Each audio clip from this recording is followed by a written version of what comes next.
আমার মতো কার কার আপনার এত জ্বর আসছে, আজকে 1 সপ্তাহ হয়ে গেছে জ্বর আসছে, এখনো সুস্থ হই না। দেখেন জাল দিয়ে একবারে লাল টুকটকা করে চেপা শুটকির ভর্তা করছি কামো, আর সাথে এই যে যদি ওইগুলো আমি করি নাই, সিফাতের আব্বু রান্না করছে। আমি তো অনেক অসুস্থ বুঝছেন সিফাত লবণ তো,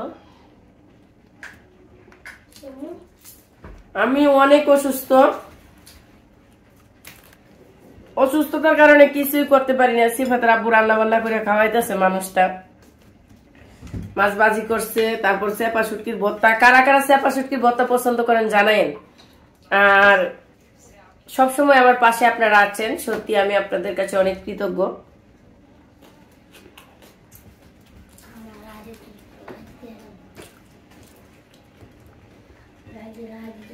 জ্বর আসলে কারা কারা এইভাবে আমার মতো জাল খান একটু জানান বুঝছেন।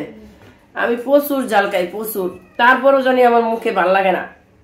আর এখন সবাই একটু সাবধানে থাকবেন, কারণ এখনকার জ্বরটা ভালো না, একবারে খুবই খারাপ। দেখা গেছে ঘরে একজনের রইলে সবারই হয়, আর হয়েছে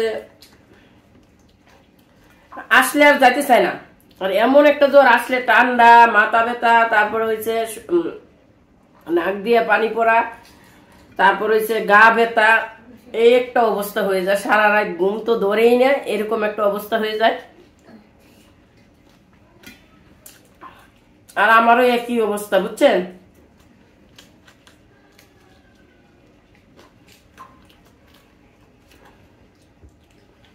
আপনারাও আসেন আমার সাথে, কাজে জানে যে চেপা শুটকির ভর্তা জাল আল্লাহ জানে দিক কত রয়েছে। বিসমিল্লাহ, সেই মজা হয়েছে ভর্তাটা। ভর্তাটা সেই মজা হয়েছে বুঝছেন। আর জ্বরের মুখ না, ভর্তাটা অনেক ভালো লাগতেছে জাল জাল।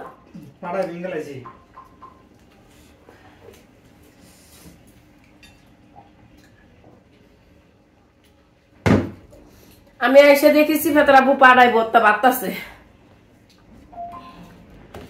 আল্লাহ, সবাই একটু দোয়া করেন আমার জন্য, তাড়াতাড়ি যেন সুস্থ হয়ে যায়। আমি জানি না ইদানি আমি এত অসুস্থ হইতে পেরেছি, মানে বলার বাহিরে বুঝছেন। এখন মানুষের কাছে কই তো লজ্জা লাগে যে এত অসুস্থ হন কে আপনি, কি হয়েছে।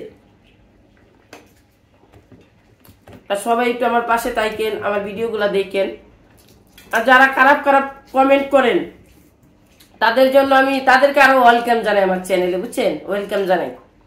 কারণ যারা খারাপ কমেন্ট করেন আপনারা হয়তো বা মনে করেন যে আমি অনেক কিছু ভাবি বা আমার খুব খারাপ লাগে, তেমন কিছুই না। কারণ ওআইটিতে কাজ করতে গেলে অনেকেই অনেক রকমের মন্তব্য করবে, সেটা ধরে বসে রাখা যাবে না। দেখেন আমি কথাটা পর্যন্ত কইতে পারি না, বাইজা বাইজা আসে বুঝছেন। এরকম যারা বড় বড় সেলিব্রিটি, হ্যাঁ করেই মানুষের কত বকা দেয়।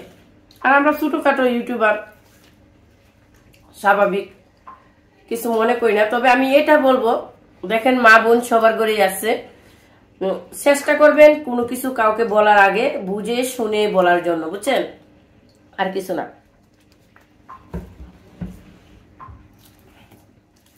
কারণ একজনকে একটা খারাপ কথা বলার আগে দেখতে হয় তার ব্যাকগ্রাউন্ডটা কি বুঝছেন। ব্যাকগ্রাউন্ড যে শুধু বড় লোক তা না বুঝছেন, এক একটা মানুষের এক একটা ব্যক্তিত্ব আছে। তো সেই জায়গা থেকে আমি বলবো আপনারা অবশ্যই আগে মানুষটার সম্পর্কে জানবেন, তার চরিত্র সম্পর্কে জানবেন, তারপর তাকে নিয়ে খারাপ মন্তব্য করবেন। এই তো আমি খাইতেছি, আসেন আপনারা খাইয়ে যান। এই পর্যন্তই।